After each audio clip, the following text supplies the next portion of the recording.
नमस्कार विद्यार्थी मित्रांनो, ओएसिस स्टडी पॉइंट या यूट्यूब चॅनलमध्ये आपलं स्वागत आहे। या व्हिडिओमध्ये आपण पाहणार आहोत 18 मे 2014 रोजी जो MPSC PSI पूर्व परीक्षेचा पेपर झाला होता। या पेपरमधील भूगोल या विषयाच्या संदर्भाने जे 15 प्रश्न तुम्हाला विचारण्यात आले होते, या 15 प्रश्नावर विश्लेषणात्मक चर्चा आपण करणार आहोत। 2016च्या अगोदर स्वतंत्र पूर्व परीक्षा व्हायच्या, विक्री कर निरीक्षक असेल किंवा ESO असेल किंवा PSI असेल, तर ही आहे पोलीस उपनिरीक्षक पूर्व परीक्षा 2014ची जाहिरात होती आणि दिनांक 18 मे 2014ला पूर्व परीक्षेचा पेपर झाला होता। सेट ए मधील प्रश्न आपण पाहत आहोत। प्रश्न आहे, महाराष्ट्रातील खालीलपैकी कोणती नदी जवळपास उत्तरेकडून दक्षिणेकडे वाहते? म्हणजे थोडंसं आपण नकाशा जरी ॲनालाइज केलेला असेल तरी आपण या प्रश्नाचं उत्तर शोधू शकतो। कारण आपल्याला माहिती आहे तापी तर सरळ सरळ पश्चिमेकडे वाहते, नर्मदा देखील पश्चिमेकडे वाहते आणि कृष्णा डायरेक्ट पूर्वेकडे वाहते। त्याच्यामध्ये जर अजून कन्फर्मेशन तर सुरुवातीला ती असं आग्नेयेकडे गेल्यासारखी वाटते, म्हणजे उत्तरेकडे तर नाही आहेच ती। ठीक आहे, म्हणजे उत्तर तुमच्याकडे काय वैनगंगा असा कट मेथडने गेला तर वैनगंगा मिळतं। नकाशामध्ये जर आपण जनरली पाहिलं की वैनगंगाचं डायरेक्शन, तर हे बघा क्लिअर कट आपल्याला दिसतं की वैनगंगा नदी ही उत्तरेकडून दक्षिणेकडे वाहताना दिसते। कारण बघा तापीची डायरेक्शन जर पाहिली तर तापीची डायरेक्शन आपल्याला पश्चिमेकडे आहे। नर्मदा तर खूप म्हणजे फक्त नंदुरबारला लागते, पश्चिमेकडेच आहे। आणि कृष्णा जर आपण पाहिली तर कृष्णा बघा इथे नदी येईल, ठीक आहे कृष्णा, तर कृष्णाची डायरेक्शन पण ही तर इकडेच आहे, डायरेक्ट कुठे आहे तर ही पूर्वेकडे आहे। आलं लक्षामध्ये? म्हणून मग क्लिअर कट जी आहे उत्तरेकडून दक्षिणेकडे, तर ती इथं वैनगंगाच आहे। जोड्या जुळवायच्या आहेत, तालुके दिलेले आहेत आणि जिल्हे दिलेले आहेत। कोणत्या तालुक्यामध्ये सेम नावाचे तालुके आहेत जे 2-2 जिल्ह्यामध्ये आहेत। ठीक आहे, जसं खेड तालुका आहे तो 2 जिल्ह्यामध्ये, रत्नागिरीमध्ये पण आहे आणि पुण्यामध्ये पण आहे, म्हणजे अचा 2 असं फक्त एक अचं 2 ठिकाणी आहे, म्हणजे अजून एक तरी आपल्याला किमान माहिती पाहिजे। कर्जत रायगडमध्ये पण आहे आणि अहमदनगर पण आहे, म्हणजे आताचं अहिल्यानगरमध्ये सुद्धा कर्जत तालुका आहे।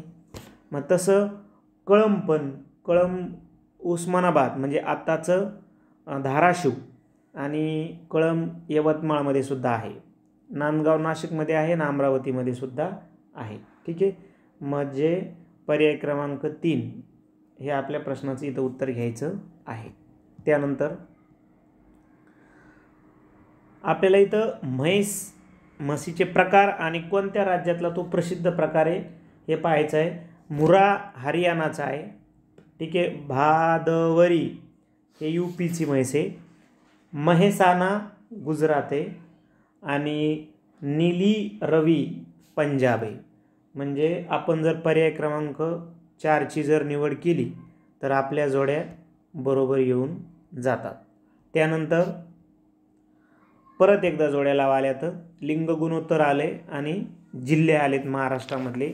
आता इथं पण आपण जर समजा तुम्हाला माहीत आहे की सर्वात जास्त वाला आणि तर आपण उत्तरापर्यंत पोहोचू शकतो। जसं बघा आपल्याला माहिती आहे की सर्वात जास्त लिंग गुणोत्तर असणारा जिल्हा जो आहे तो रत्नागिरी आहे।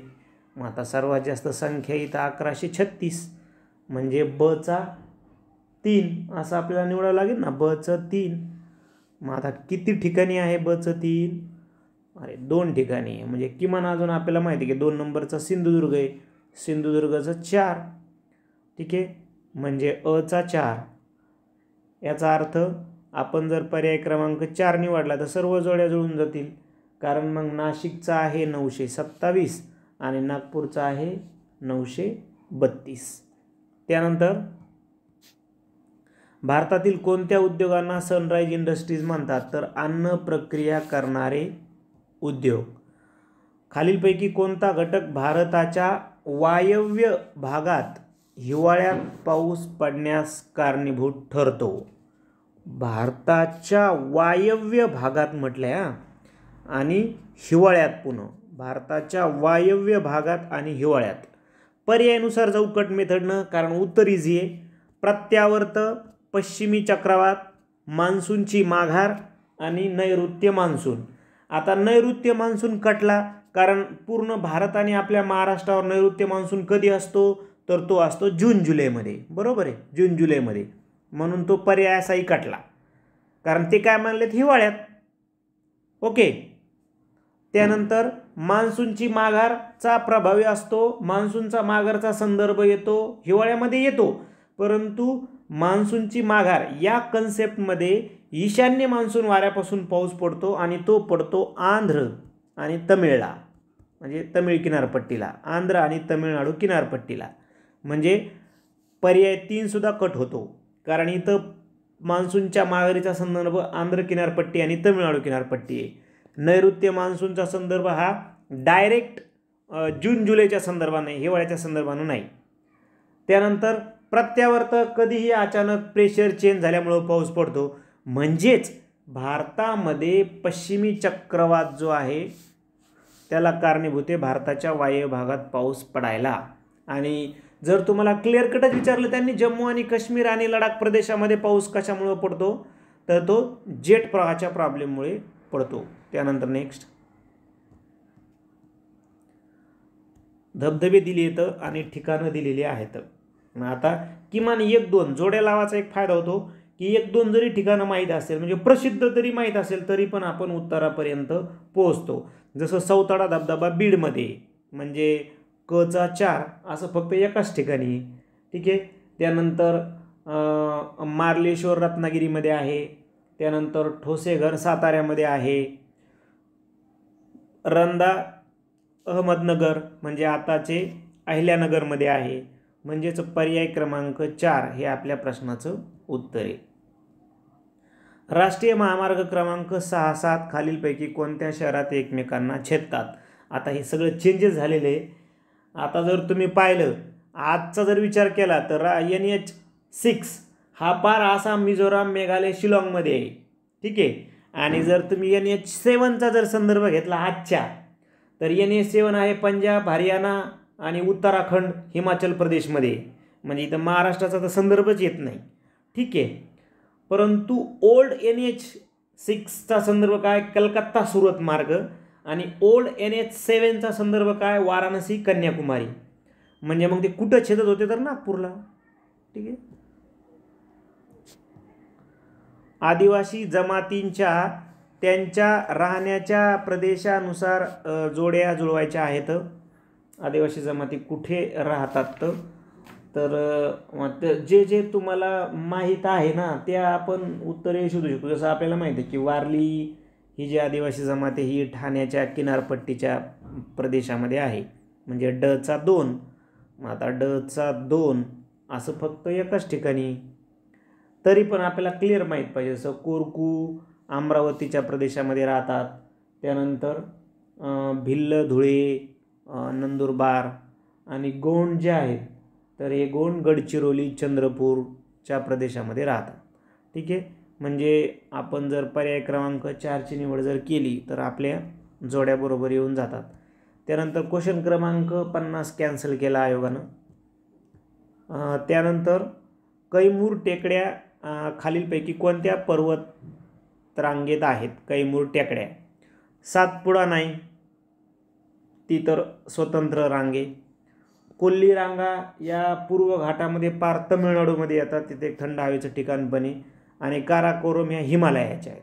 म्हणजे कैमूर रांगा ज्या आहेत ना, ह्या विंध्य पर्वताच्या संदर्भानं आहेत. म्हणजे आपण जर हा भारताचा संदर्भ जर घेतला आणि विंध्य पर्वत जर असा दाखवला, तर पार पूर्वेकडे विंध्य पर्वताच्या पूर्वेकडे खूप टेकड्या येतात. त्या म्हणजे MP मधून त्या बिहारमध्ये ज्या आहेत जवळपास 400-450 किलोमीटरची उपट पर्वतरांग म्हणावं लागेल या कैमूर टेकड्यांना.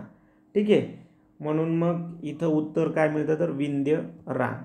त्यानंतर 2 विधान आहेत बघा. घडीच्या पर्वतात विविध प्रकारच्या खडकांची संरचना असते आणि खोल दऱ्या व उंच शंकू आकाराची शिखरे असतात. बरोबर आहे. तुम्ही जर कोणताही आल्प्समध्ये जा, हिमालयामध्ये जा किंवा अजून ॲपेलिशियन रॉकीजमध्ये जा, पूर्णच्या पूर्ण जगामध्ये जी काही पर्वत प्रणाली आहे घडीची, तर ही पर्वत प्रणाली ही शंकू निर्मित पर्वत प्रणाली आहे. आणि दुसरं विधान काय म्हणतंय, घडीच्या पर्वताची निर्मिती ही टेन्साईल फोर्सेसमुळे, तर ती कॉम्प्रेसिव्ह फोर्सेसमुळे होते. ठीक आहे. तर टेन्साईल फोर्सेसमध्ये ताण असतो गट पर्वतामुळे, म्हणजे टेन्साईल फोर्सेसचा जो संदर्भ आहे ना तो ब्लॉक माउंटेनच्या संदर्भानं आहे हे आपल्याला माहीत पाहिजे होतं. ठीक आहे. म्हणून ब कटला. आपण प्रश्न काय विचारला आपल्याला, शेवटी बघा कधी कधी काय होते, आपण एक बरोबर काढालो दुसरा चूक काढालो, पण शेवटी काय म्हणले की कोणतं विधान बरोबर आहे, म्हणजे फक्त पहिलंच विधान बरोबर आहे आणि ब चूक आहे, म्हणजेच उत्तर काय घ्यायचं, मग आपल्याला फक्त अ बरोबर आहे. त्यानंतर आहे जोड्या जुळवा, साक्षरता दिलेली आहे विविध जिल्ह्यांची आणि त्याचं पर्सेंटेज दिलेलं आहे. आपण जर पर्याय क्रमांक 3 जर निवडलं तर आपल्या सर्व जोड्या बरोबर येतात. त्यानंतर 54वा प्रश्न आहे, अ म्हणते उत्तर अमेरिका मुक्त व्यापार करार नाफ्टा 1994 साली अस्तित्वात आला होता, तर बरोबर आहे. 1 जानेवारी 1994ला हा करार अस्तित्वात आला होता, जो करार 3 देशामध्ये मुख्यतः झाला, USA, कॅनडा आणि मेक्सिको. आता फ्रान्स त्यापैकी संस्थापक देश आहे का, नाही ना, फ्रान्स त्यापैकी संस्थापक देश नाही, म्हणजे फक्त पहिलंच विधान बरोबर आहे, दुसरं चूक आहे. आपल्याला काय म्हणले, चूक निवडा, इथं पहिल्या प्रश्नात म्हणले होते बरोबर निवडा, मग चूक काय इथं ब आहे, असं आपण उत्तरापर्यंत सहज जातो. आणि शेवटचा प्रश्न आहे, विषुववृत्तीय सदाहरित जंगलासंबंधी खालीलपैकी कोणतं वैशिष्ट्य बरोबर आहे. आता विषुववृत्तीय सदाहरित जंगल म्हणजे कोणती, तर अत्यंत दाट आहेत, बरोबर आहे, तर हो बरोबर, सदाहरित जंगल ही अत्यंत दाट असतात. त्यानंतर वार्षिक पानगळ होते, रॉंग, कारण वर्षभर हिरवी असतात, म्हणजे मग वार्षिक पानगळ होईल का, तिथे होणार नाही. वार्षिक पानगळ तर कुणाची होती, जे काही मोसमी वनं येतं ना त्यांची होती. लाकूड टणक आणि टिकाऊ असते, क बरोबर आहे. एकाच प्रकारच्या वृक्षांची नसतात, ड बरोबर आहे. बहुआयामी बहुस्तरीय वृक्षवाढ तिथं असते, म्हणजे मग वैशिष्ट्य होईल ब वगळता अ क ड आहे पर्याय क्रमांक 2. अशा पद्धतीनं जो 2014ला पेपर झाला होता PSI पूर्व परीक्षेचा, त्या पेपरमधील आपण प्रश्न पाहिले जिओग्राफीचे. तुम्ही आमच्या व्हॉट्सअप चॅनल आणि टेलिग्राम चॅनल देखील जॉईन करू शकता. धन्यवाद.